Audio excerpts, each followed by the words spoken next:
Evil minds that plot destruction, sorcerer of death's construction, in the fields of bodies burning, as the war machine keeps turning, death and hatred to mankind, poisoning their brainwashed mind. Welcome to the Anarchist World This Week, broadcast across Australia on the National Community Radio Satellite. Listen to the Anarchist World This Week, Australia's sacred cow slaughterhouse. Listen to analysis of local, national, international events. Listen to analysis you'll never hear anywhere else.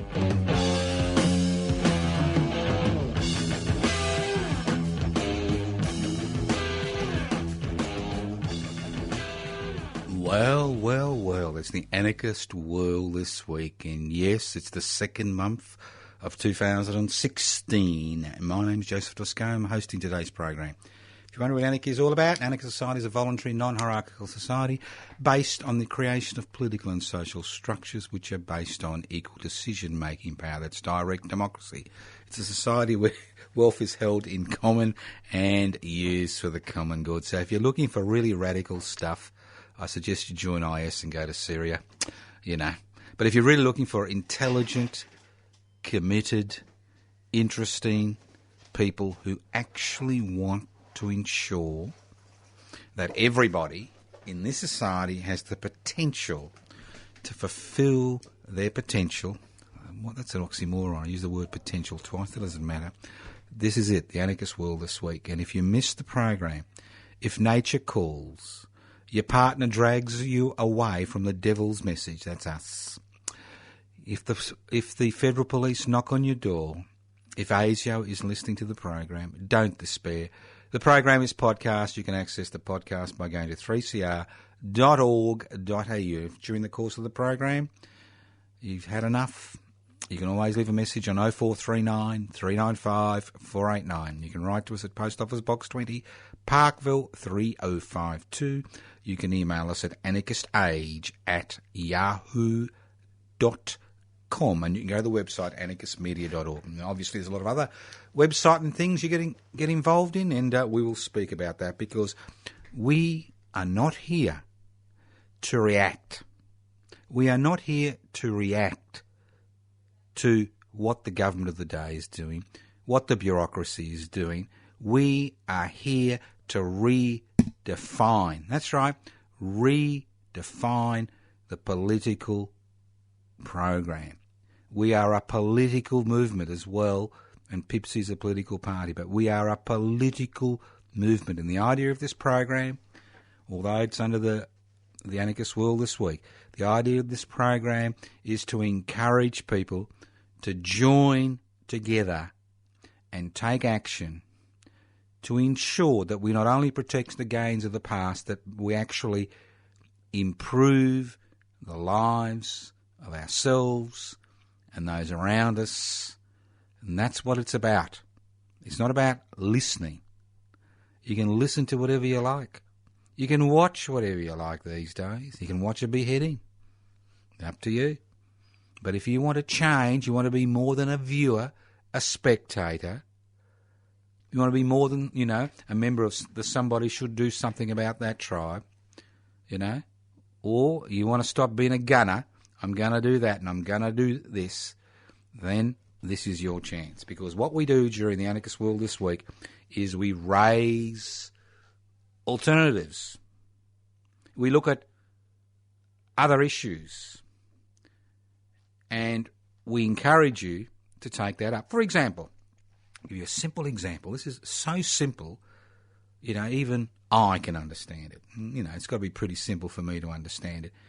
But I don't understand why 99.9% of Australians don't seem to understand it.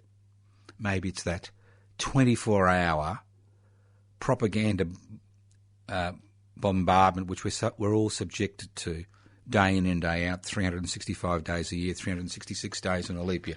Simple. Now, currently it's an election year. You like that? It's a federal election year. And the big debate is taxation and revenue. All right, sounds fair enough. Obviously, there's a crisis in the public health system. There's a crisis in the public education system. There's crisis in public housing. There's crisis as far as the public infrastructure is concerned. There ain't any money in the larder. There's no flour, there's no salt, and the baking powder is off, okay? So, what do you do? What do you do? Now, let's not forget that Australia is divided, as I said before, into 4 classes. Corporate class is the corporate squatters, that 1% that owns the means of production, distribution, exchange and communication. 15% of Australians who are part of the investment class who've got enough disposable income to use this country's investment-friendly taxation laws to augment the income. All those dills who are in small business and pay-as-you-earn taxpayers who provide the bulk of the revenue, taxation revenue in this country, about 70%. And those 33% of Australians who are on social security benefits, single parents, people on New Start allowance, the old dole, old age pensions, disability support pensions, and the list goes on and on. So that's it. It's simple. It's very simple. So what does the government want to do? What does business want to do? They want to increase the goods and services tax from 10 to 15% and divert that money into public health, public education. Let's not forget how the federal government under our departed, only politically departed, leader, Mr Abbott, ripped out $100 billion from the public health system, but that's another story. We'll talk about that maybe another day. So they want to increase the GST. Now, I'll give you an example. Let's say, and everybody says it's such a wonderful tax because it affects everybody equally. Well, it doesn't. It's like this. It doesn't affect everybody equally, irrespective of any talk about compensation, which will last about a year.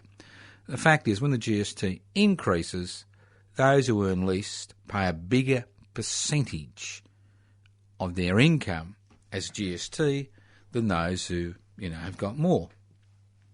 Now, why is the debate, and it's all going to be about the GST between now and the next federal election, whether it's a double dissolution election, which it won't be, whether it's a federal election after the May budget, which it could be, or whether it's a federal election at the end of the year, why is all the debate about a goods and services tax?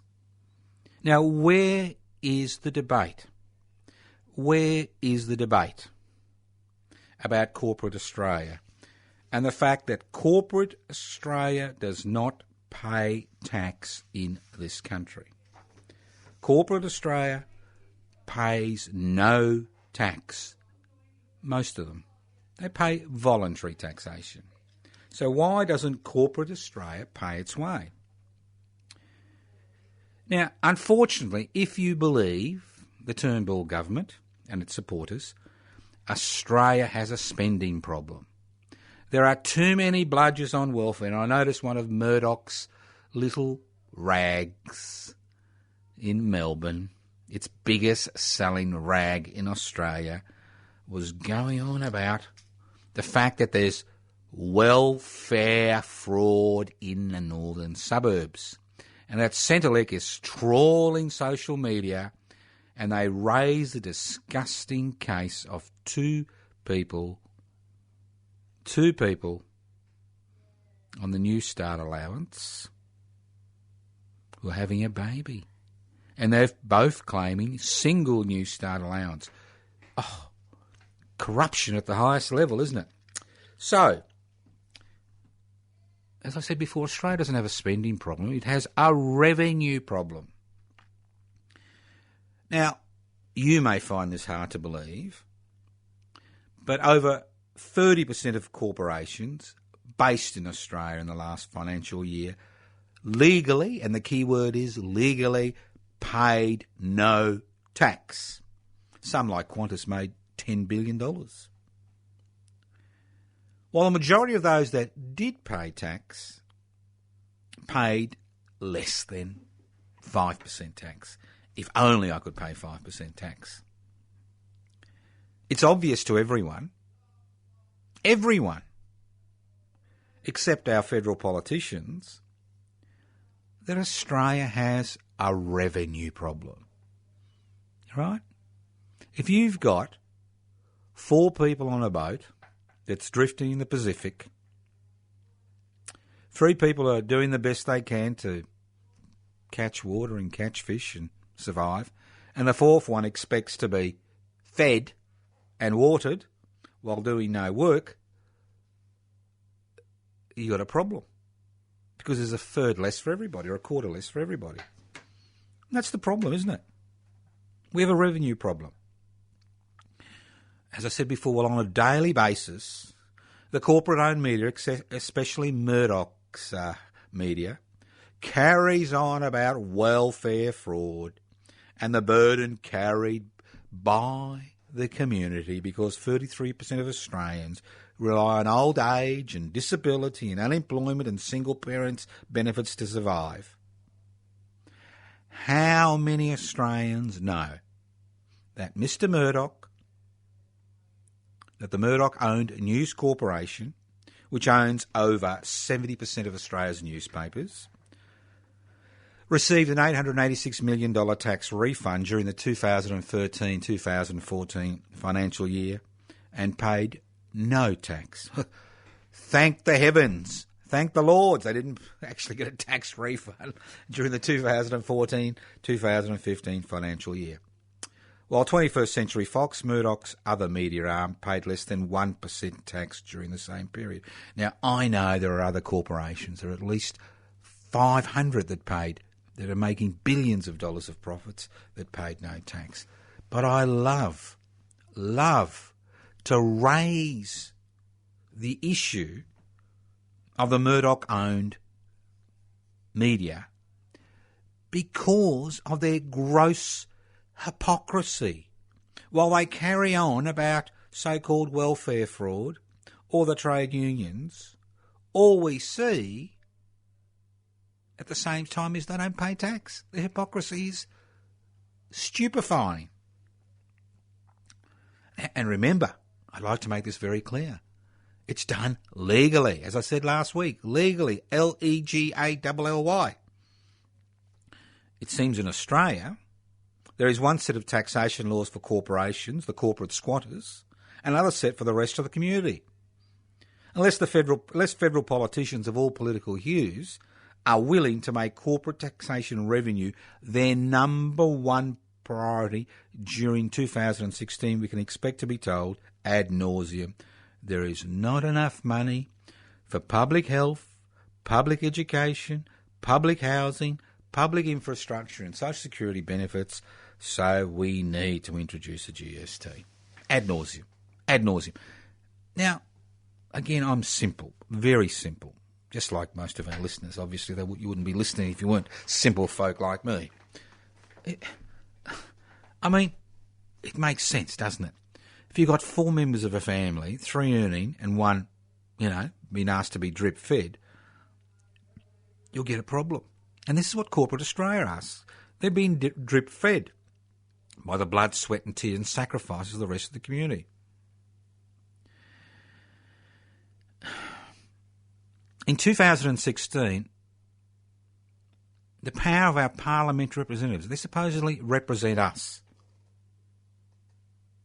to make decisions that benefit the people they represent has been usurped by that small section of society, less than 1%, that owns the means of production, distribution, exchange and communication. And we've got the ridiculous thing in free trade agreements, which we've signed willy-nilly over the last few years, where once you've signed a free trade agreement with another entity somewhere else on planet Earth, that if our representatives pass legislation in Parliament that benefits the people they represent, you and me, but somehow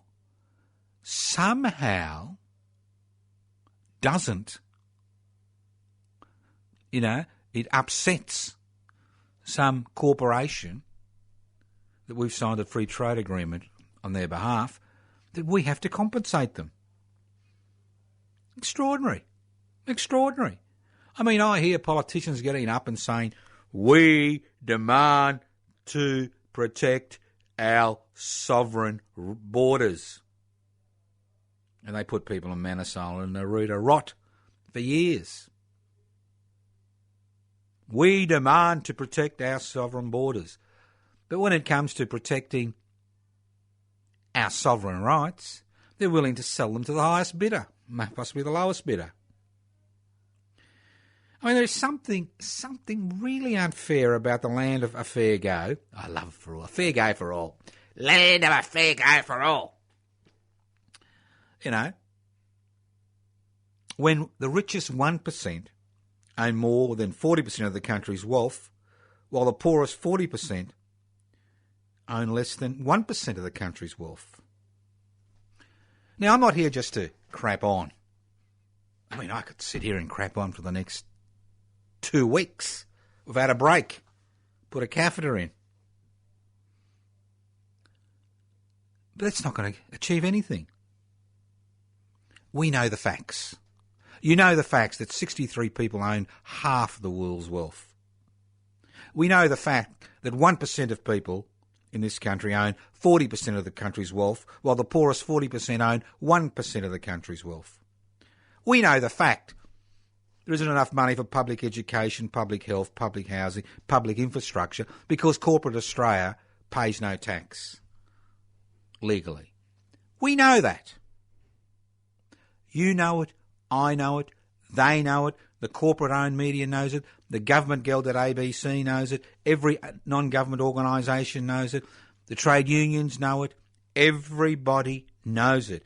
But why every day when you wake up, it's the same crap? You know, 25 million people living on a continent, and we're told on a daily basis there's homelessness, there's inequality. People can't access the most basic services. They can't get a permanent job or a secure job. They're exploited at work. And the list goes on and on. We know it. And every day it's an issue. And why is it an issue? Because we've forgotten. We have forgotten. We are the people we've been waiting for. We are the people we've been waiting for. For far too long, we've relied on the courts to do the right thing. We've relied on the bureaucracy to protect us.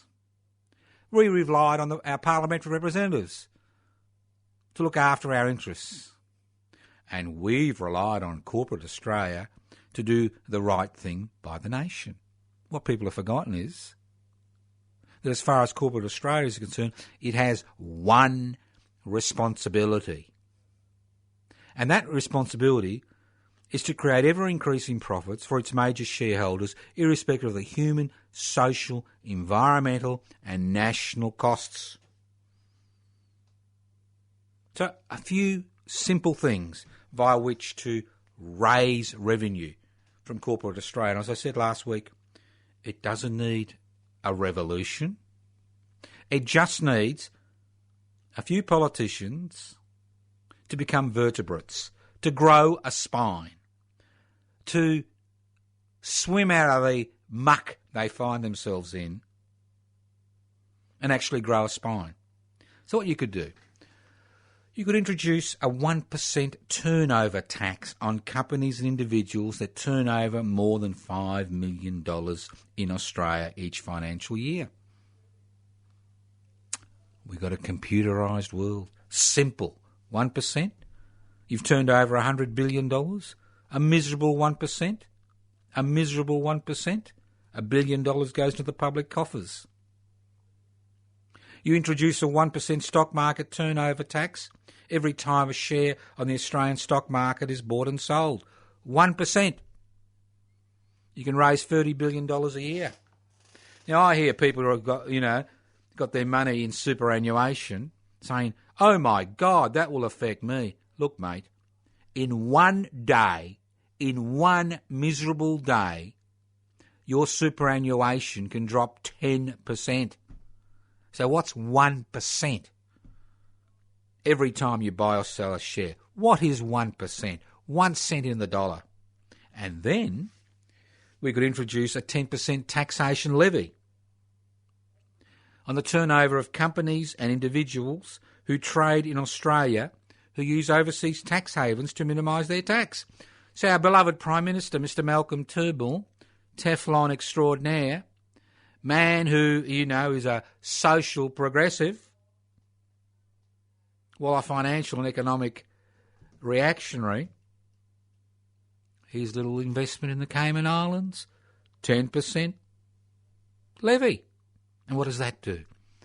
What that does is not only raise money for public health, public education, public housing, public infrastructure and social security benefits, it allows small and micro businesses, which employ over 5 million people in this country every year, over 1 in 2 people who are employed in this country is employed by a small business. It allows them to compete against corporations that pay voluntary taxation and use their market share to destroy small business. That's what it's about. Interested. So what are you going to do? Well, in Melbourne, and you can do it in Sydney and Adelaide and Darwin and Fargaminda and Burke and Yea and Seymour and Perth and Broome and Launceston, Hobart, Burnie. You can do it anywhere in Australia where you live and work. On the first Friday of the month, public interest before corporate interests, a new political movement which wants to redirect the conversation about corporate Australia paying their way so that everybody can actually share in the bounty of this country. You can join the public interest before corporate interest rallies. And on Friday the 5th of February, and on the first Friday of every month, we will meet at 4:30pm. That's right, at Federation Square in Melbourne, at the corner of at the corner of Swanson and Flinders Street. We will meet there, we will assemble there, and then walk to the headquarters of one of our corporate brothers and sisters who pay voluntary taxation. So this Friday, the 5th of February, we meet at Federation Square, and then we walk to the 24-carat, the headquarters of the 24-carat corporate leaner, the Murdoch Group, to their little offices at 40 City Road in South Bank, at the so-called private space outside their office. Now, on the 4th of March, we'll be going somewhere else. And on the 1st of April, April Fool's Day, we're doing the same thing. And on the 6th of May, and the 3rd of June, and the 1st of July, and the 5th of August, and the 2nd of September, and the 7th of October, and the 4th of November. And you can do the same thing. You can download the material from the Public Interest Before Corporate Interest website, pibci.net, pibci.net. You can do the same thing. You don't need to ask permission. You don't need to phone anybody. You can organise it because it's about creating an alternative narrative to increasing the GST.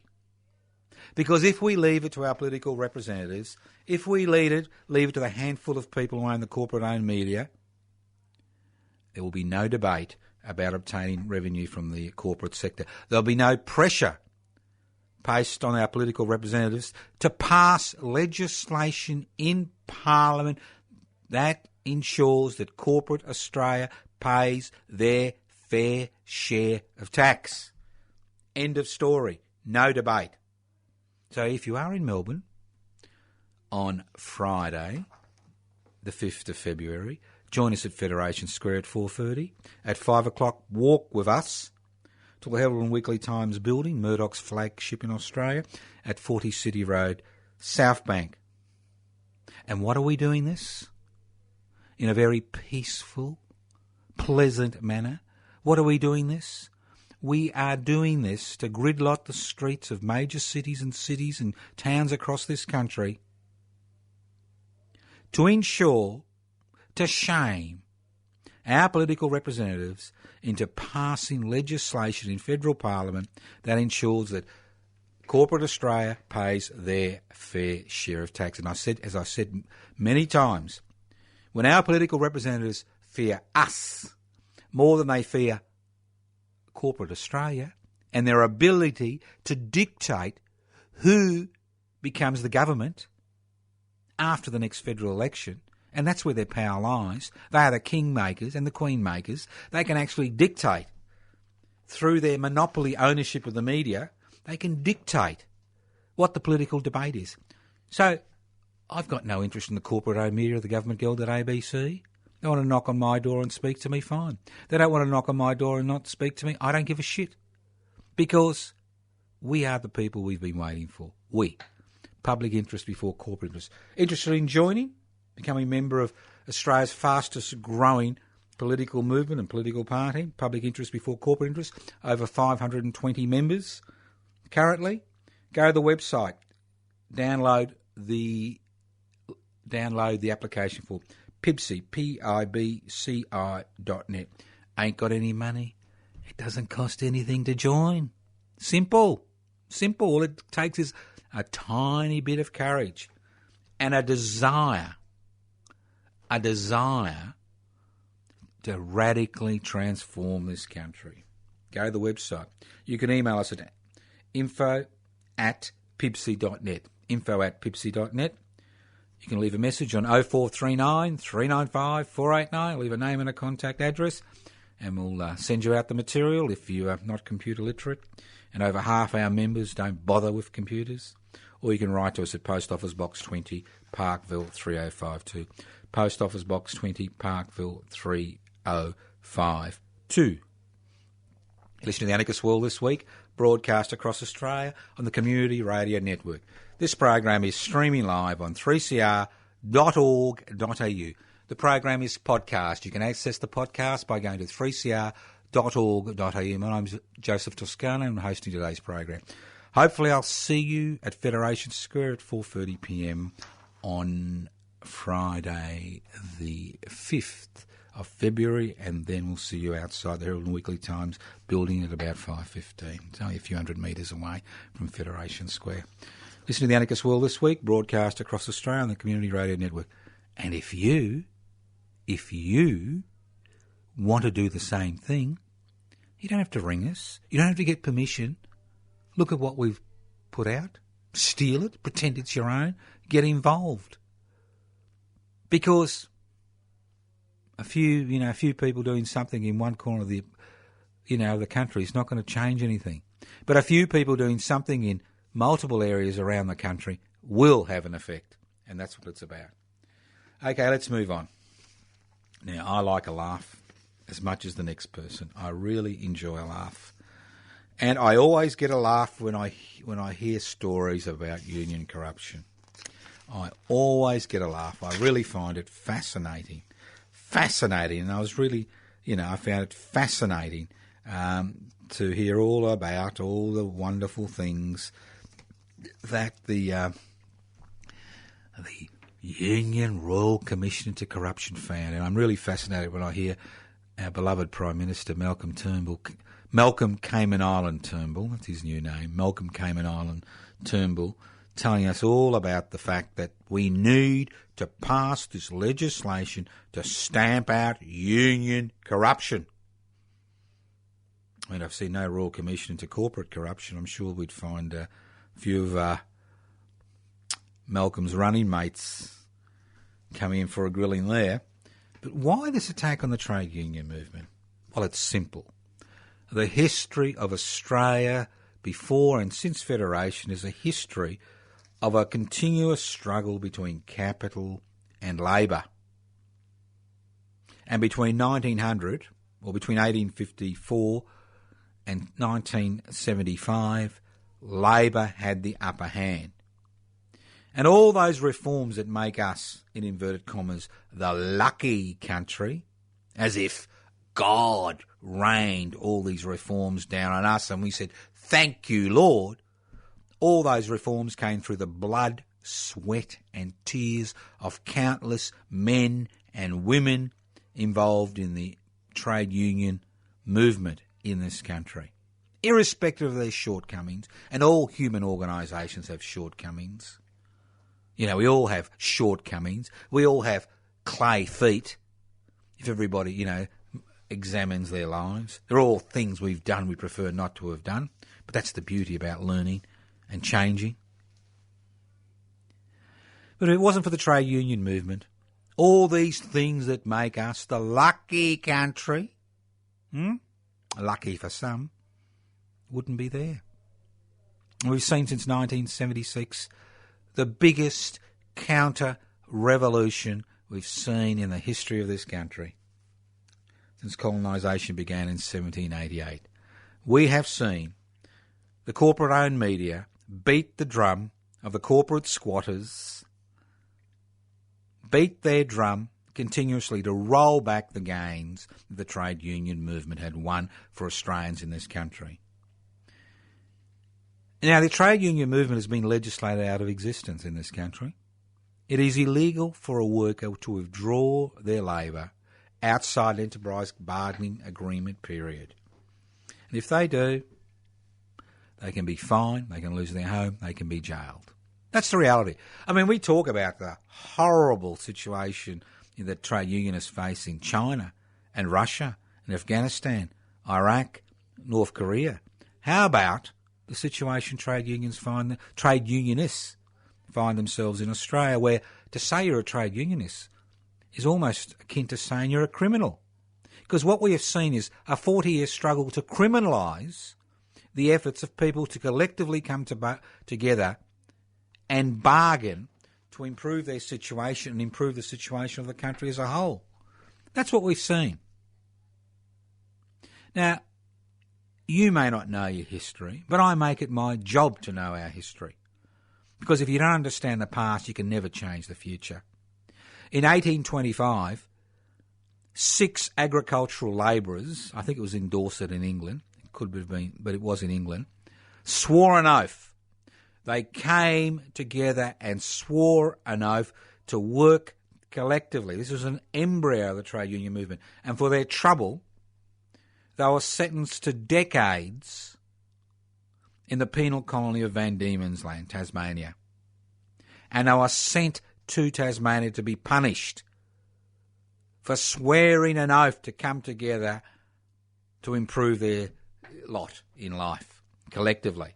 Because the thing the state and the Liberal National Party hates the most is the power when people come together collectively, the power they can collectively exercise to change things. So there's been this 4-decade struggle to, 1, legislate the trade union movement out of existence, and 2, to criminalise the trade unions. And it has been exceptionally effective. I mean, trade union membership has dropped to below 20%. And most people, you know, hide their trade union badges under their armpit, worried that if somebody knows they're a trade unionist, they're going to lose their job. That's the situation. And in West Australia, where the CFMEU was destroyed, I mean, it's open slather, you know, for the building corporations, the property developers in terms of exploiting labour. So we have this legislation in Parliament which relies on the crossbenchers, whether it's passed or not. This little piece of legislation, I can assure you that Mr Day from Family First and the gentleman from the Libertarian Party have already put up their hand and said, yes, we want this legislation, although they keep telling us they believe in freedom. I think it's the freedom to exploit other people. That's what they believe in. You know, we will support the legislation. And what does the legislation do? Well, when it was last in existence, over 500 building workers were called into a Star Chamber for the horrendous crime of attending a stop work meeting on a building site. That is criminal activity of the highest order. Criminal activity of the highest order. If only we had another New South Wales, we could deport them like they deported the Tolpartle martyrs. But I think we need to remember that this is nothing more than a political ploy to destroy the ability of one of the largest non-government organisations in this country to actually be involved in the political process. Because the Liberal National Party is still smarting at the role the trade unions played in the Queensland election, the Victorian election, to the lesser degree to the New South Wales election. They are smarting about it.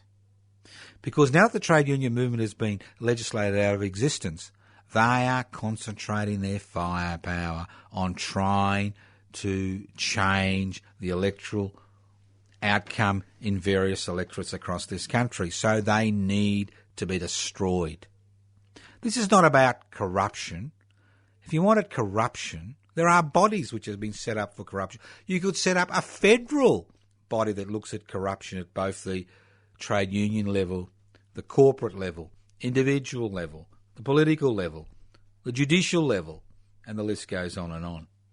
A simple act of Parliament doesn't take much, but I haven't seen Malcolm Cayman Island Turnbull, haven't seen him put up his hands and says, let's have this big, Royal Commission or Standing Commission that looks at corruption in the federal sector. No way. No way, boys and girls, because maybe we would see the connections. We would see the connections that exist. Well, that's the way it goes, isn't it? So, but again, this is a campaign which is conducted in the corporate-owned media. And the trouble is with the government-guild at ABC, everybody says, Joe, you are so cruel as far as the Australian Broadcasting Corporation is concerned. They do their best in difficult circumstances. Well, they don't do their best in difficult circumstances. We now have a situation where middle management has been infiltrated by political appointees, as well as the board, which determine editorial content. Ooh, grave accusation to make. I mean, when you hear a talking head or see a talking head on the Australian Broadcasting Corporation, they may be pontificating about some particular issue. But the dilemma is there's an editorial control. Most of these talking heads are on short-term contracts, and if they kind of walk out of their bailiwick, the little criteria they're given, well, that short-term contract isn't renewed. Simple. Happens all the time, so people self-centre. So we've seen over the last decade the ABC basically become a mouthpiece for the Institute of Public Affairs. We see people being interviewed. The left is the Australian Labor Party. What's happened to all those extra parliamentary groups that are involved in political activity and action? You never hear from them. You never hear from their spokespeople. You occasionally may get a 30-second grab, but that's it. No debate. That's not the fault of the presenters. The fact is, the Australian Broadcasting Corporation has been gelded. So you don't often hear trade union bureaucrats being interviewed, and when they're being interviewed, it's basically about negative issues. You don't see trade union bureaucrats being on panels on the Australian Broadcasting Corporation, but you do see business representatives overrepresented in the Australian Broadcasting Corporation. You see that constantly. I mean, we all pay taxes. Well, sorry, corporate Australia doesn't. Isn't it funny? Isn't it funny? The people who don't pay taxes in this country, who don't fund the ABC, who don't provide the $1 billion which is allocated to the ABC every year to ensure that it continues to function, they're the ones who get to manipulate, whose voices appear on a regular basis and faces appear on a regular basis on ABC radio and television across the country. But those that pay taxes, pay-as-you-earn taxpayers, and small business and their representatives, you never see them. You never hear from them unless it's a negative story, unless they're, on their back foot from the beginning. You never see them, you never hear them. That's the reality. That's the reality we face on a day-to-day basis. And that's why, as I said before, we need to create the political momentum which changes that debate. And the only way you're going to create that political momentum is by creating a political mass movement where people say enough is enough. Now is the time that we look at this issue. The issue of why corporate Australia continues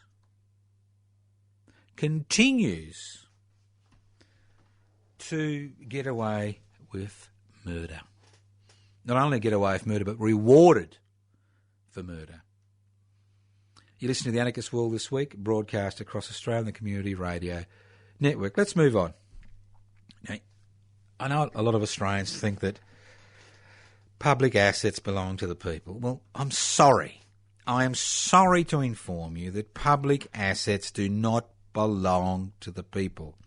Their ownership is not incorporated in the Australian Constitution. And all those people who think that a plebiscite on marriage equality means anything, well, it means nothing. It's bullshit. A plebiscite is not binding. You want marriage equality? You want a referendum. And if you win that referendum, it's incorporated in the Australian Constitution. And only the Australian people, through a vote, could actually get rid of marriage equality.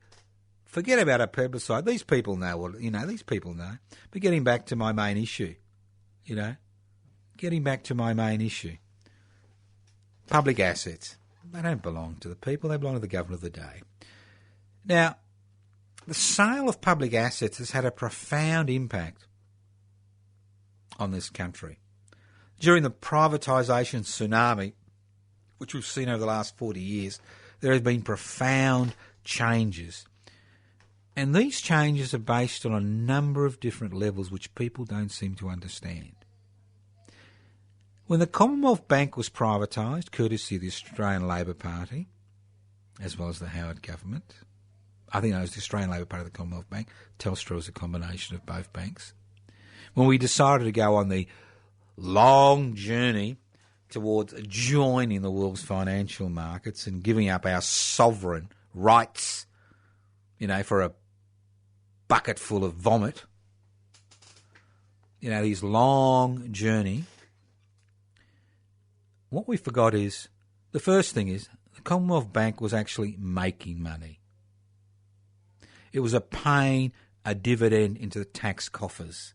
And to a significant degree, the fact there's not enough tax for public health, public education, public housing, public infrastructure, it's not just the fact that corporate Australia doesn't pay its way, but the fact that successful government-owned businesses are no longer paying a dividend to the Australian taxpayer because they've been privatised. So the first thing is when you privatise an industry, we'll use the Commonwealth Bank as an example because it's been privatised almost a quarter of a century.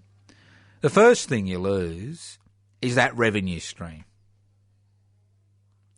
The second thing you lose, and this is the important thing, this is the really important thing. The second thing you lose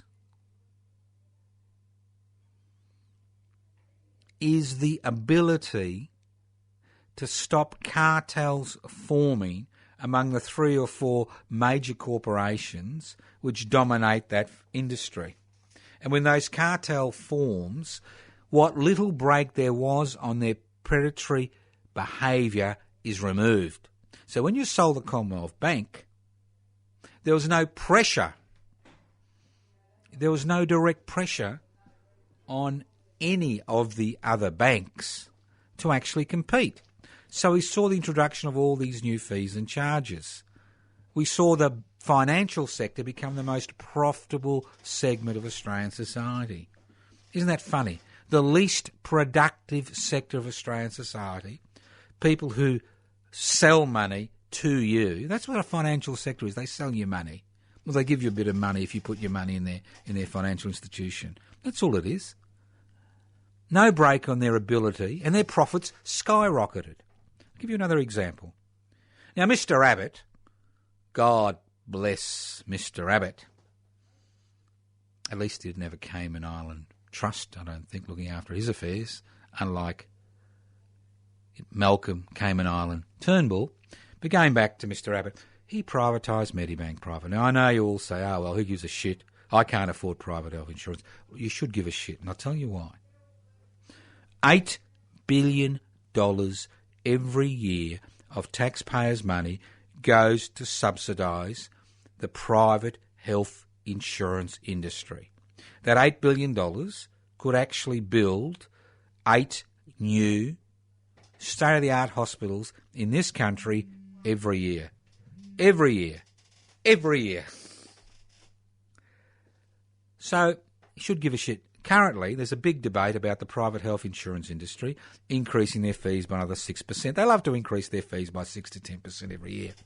Now, do you know that if they increase their fees by 6%, not only will the people who take out private health insurance have to cough up more, but you as a taxpayer will pay an extra $600 million? Did you know that? Now, once Medibank Private was privatised, by God bless his soul, I hope he goes to heaven, because I'd love him to be, deafened by the harp music. But being a supporter of Cardinal Pell, he may not go to heaven, you never know. God will sort this out one day. She'll sort it out. So, going back to what I was saying, when Medibank Private was privatised, the other big three in the private health insurance industry had no further competition. So what's the first thing that Medibank Private did? The first thing it did is it diluted its benefits to its members. So now when its members, especially its disabled members and its elderly members who need health facilities on a regular basis, go to a private hospital, although they may have a top hospital cover, they're asked to fork $1,500, $2,000 for every admission, because they've reduced the rates they pay the private hospital to provide the service. No wonder their profits went up, because Medibank Private it's no longer government owned, so it no longer has a responsibility to the community as a whole. Its only responsibility is to its shareholders to increase their profits, irrespective of the pain and damage it causes. Now, I couldn't give a shit. Like, I don't give a shit if people pay for private education or private healthcare. But if it's subsidised, and it's subsidised to the tune of 44%, there should be government members on every one of those boards. What other company would allow a board to be composed of just 56% of the shareholders? I mean, this is ludicrous stuff, but we think it's wonderful stuff. So all those people in Medibank Private should be really annoyed with little Tony, and all those people he represents on the Northern Shore, if he's put up his hand to be re-elected, should re-elect an independent. Why would they re-elect a man who destroyed a private health system which benefited his own constituents? But people don't understand. They don't understand. They think it's all private. When you send your kiddie to a private school, God bless your soul. God bless your soul. Fair enough. But why do you want taxpayers' money? Why do you need taxpayers' money? Why do you need that third rowing shed for the under-8s? Think about it. And that's another reason why there's never any money for public health, public education, public housing, public infrastructure and social security benefits. Because all that money that 70% of all that money that the pay-as-you-earn taxpayers pay, which is 70% of the total taxation revenue every year, it goes to subsidise private corporations, whether it's the fuel subsidy, For mining companies, $4 billion. Private subsidy for private healthcare, $8 billion. Private subsidy, for private education, I think it's about $20 billion. And the list goes on and on and on. Of course, there's no money for your little kiddies who are going to a public school, because really, we don't really need them, do we? Because there are no grotty jobs anymore, and they'll only just go on Social Security benefits, won't they? That's their thinking. That's the way they think. You're disposable. You are totally disposable. Not needed. Not needed. Not wanted, not needed. And we live in a democratic society. You and I live in a democratic society. Well, isn't it about time we started thinking about that? There's already a few independents in Parliament. Shouldn't we see many more independents in the House of Representatives? Because remember, the Liberal National Party, the Australian Labor Party and the Greens over the next few months will be passing legislation in federal Parliament which will make it virtually impossible for small parties to actually grab a Senate seat. So it'll be their little club. They don't want people who don't wash in their little club, do they? People like you and me.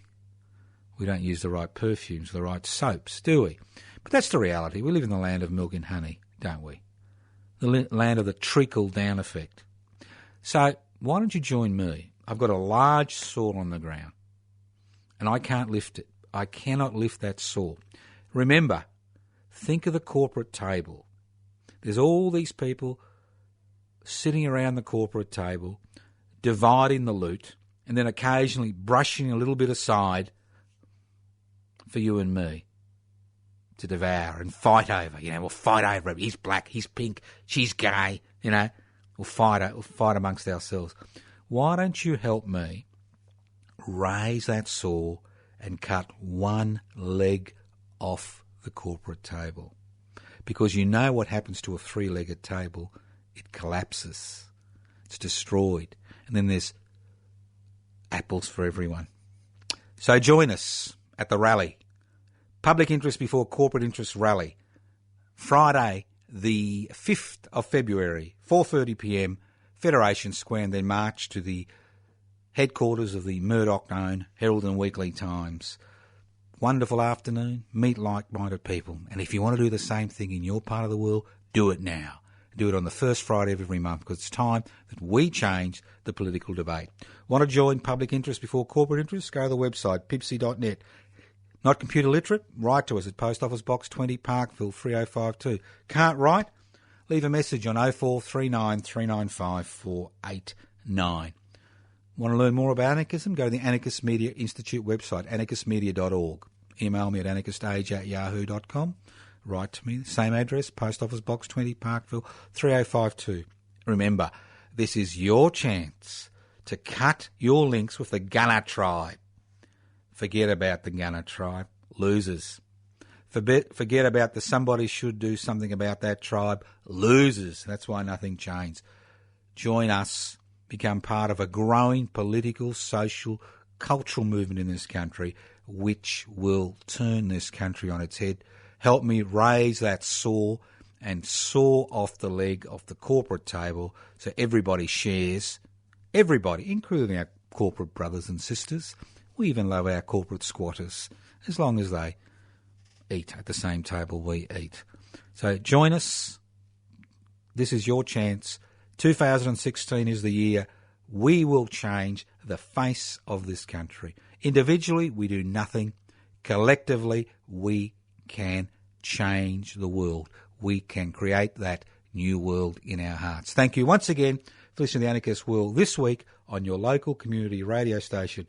Listening next week to your local community radio station, courtesy of the Community Radio Network, to The Anarchist World this week. That's it, folks. As some Disney character once said, that's it.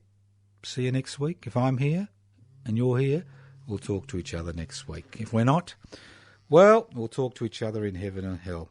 Who knows where.